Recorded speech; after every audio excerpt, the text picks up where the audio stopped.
Pulmonary rehabilitation is recommended for patients with lung disease who experience shortness of breath frequently and struggle to perform daily activities.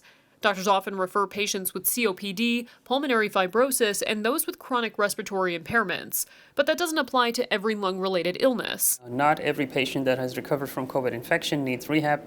Some patients have minimal symptoms, recover totally back to normal. And that's not always the case. We observed very early on that a certain group of patients, when they recover from COVID, they have persistent radiologic findings on chest x-rays or CT scans, but also functionally, they are not back to their baseline. Some patients need pulmonary function testing before they can start rehabilitation. They blow through a tube. They do certain types of breathing maneuvers, fast and slow, and just basically tell the different parts of the shapes of the lungs.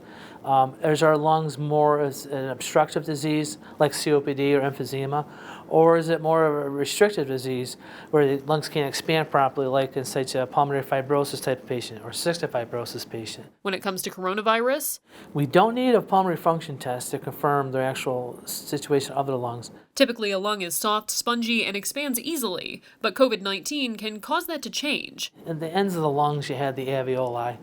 The lining of the alveoli and the capillary beds that are around the alveoli, those air sacs, a lot of them have been damaged. Blood clots can form, and because of this situation, a fibrotic exudate kind of forms. And then these lungs become tissue that just becomes stiff, leading to long-term breathing complications. And that's why Medicare and Medicaid have come out and approved coverage for these patients to get rehab after the infection. Respiratory therapists work with the patient to get their breathing back to the way it was before the disease. Some of that, hopefully, we can do with, again, a normal exercise program. Todd says some patients can feel frustrated or even disheartened by their condition. Especially a person who says, I never smoked.